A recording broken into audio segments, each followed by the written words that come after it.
Given my experiences with them, I think there are some misconceptions around unicorns that should be corrected. Namely, the fact that they aren't gentle creatures. Instead, they're bloodthirsty psychopaths who'd impale someone with their horns just for looking at them funny. Still, there were other things I learned about them I didn't expect, which I'll get into. Any ideas? Carl asked. I could hit them pretty easily from here, but the problem is I don't know if my rounds are strong enough to put them down. So what are we supposed to do then? Just wait until they go away? Almost as if in response to that, one of the unicorns got ready to charge. Nostrils flaring, one began running at the tree, kicking up dust as it did. We held on to the branches as tightly as we could, bracing for impact with all of our strength. Despite this, we were both nearly loosened from the tree when the first unicorn pierced the trunk with its horn. As a matter of fact, I am pretty sure the whole damn thing would have been uprooted if they kept that up. Carl, I'm slipping, I yelled. Hold on a little longer. You try doing that with a broken leg. With the second unicorn's blow to the tree, we fell out of it, landing hard on the ground in front of them. Even looking down at them, they looked tall. However, from where we were now, towering best describes their height. I thought we were royally fucked at that point. The unicorns leveled their horns at our necks, getting ready to impale us. We have received word from the king. We heard someone with a booming voice yell. The unicorns turned their attention away from us, towards the person fast approaching.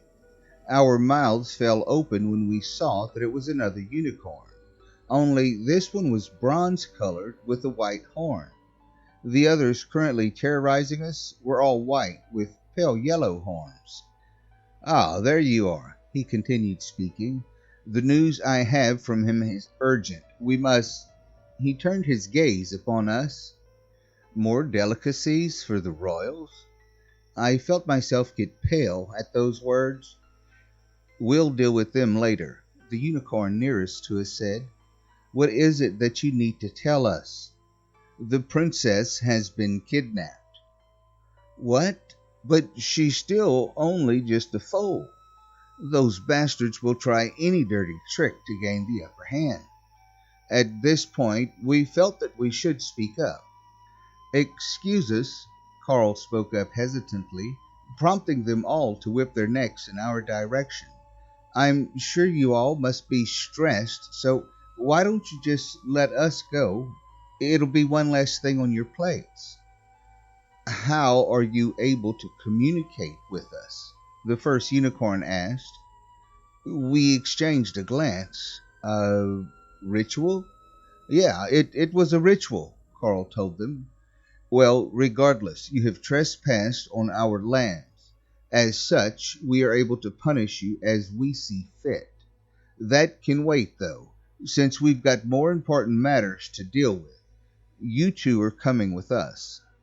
Faster, one said, poking me with his horn. Ow, I'm trying, I replied irritably. I've only got one good working leg. The walk felt like it took forever. Eventually, we came to a kingdom. It was reminiscent of an ancient Greek architecture. The homes were made of different kinds of stone, beautifully polished. The castle was made of pink and red marble. A staircase of the same color scheme stretched from the ground to its entrance. God damn it, I said, seeing how long they were. By the time we reached the top, my leg felt rubbery. We were then led to the throne room, where the king and queen sat.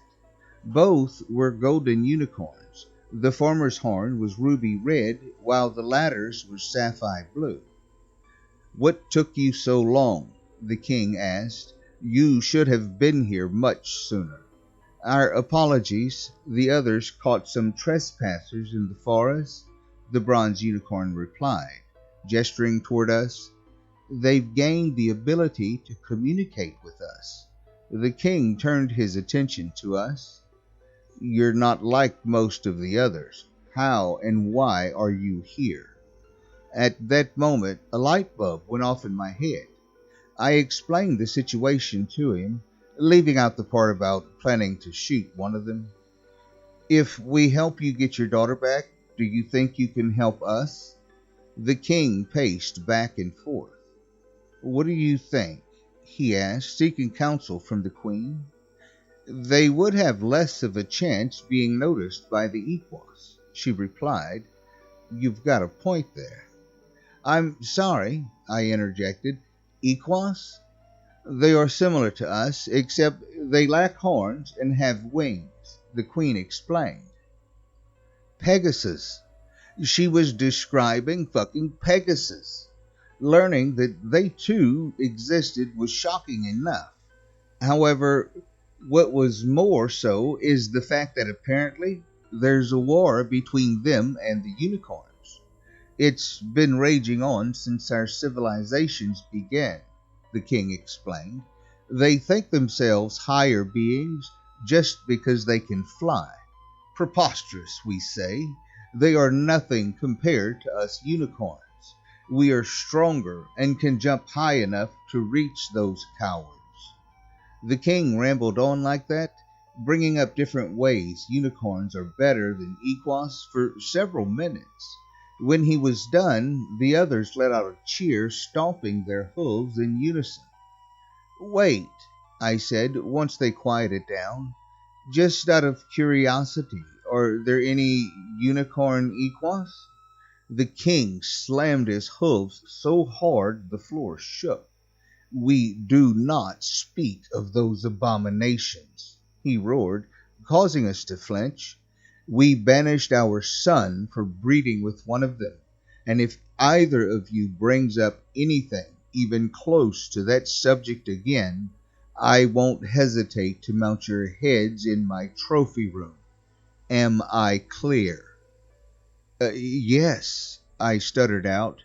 "Now, for the matter of how you'll be getting our daughter back." He proceeded to explain to us that she was most likely being held in the castle of the Equos kingdom. To get there, we'd have to traverse through their forest. "They have a number of harpies and other creatures under their command," the king continued. "My father once lost his best knight to a group of them. By the time they were done with him, only his skull remained." Needless to say, I wasn't feeling hopeful about the task at hand. "Any advice on how to deal with them?" Carl asked. "Yes. Fire, but that can attract the Equos. So use it wisely. Now you two must leave soon. You have a long journey ahead of you." "Got it. First, though, my friend's leg here is broken, so is there anything you can do to help him?" The king considered this, looking to the queen again.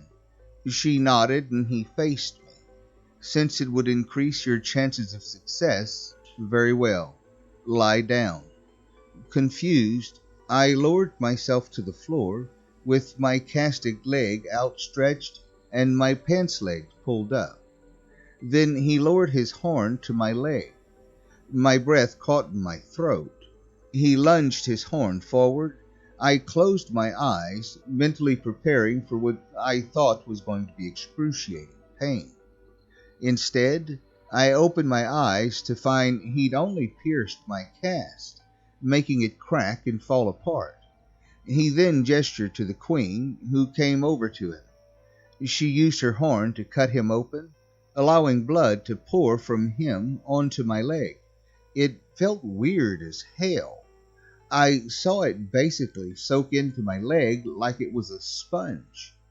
"I can move it," I exclaimed, flexing my toes. "It doesn't hurt at all."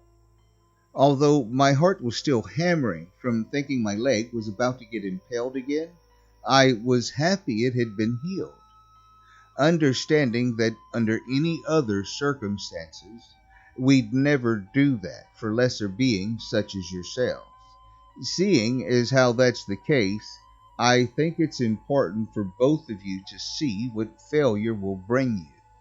He ordered the others to go get his meal. They returned later carrying a large silver platter on their backs. Judging by the change of color in your faces, I take it you now understand what will happen if we return here without our daughter, correct? The king said. We both only nodded, wide-eyed at what was on the platter. On it was the large roasted carcass of a Pegasus,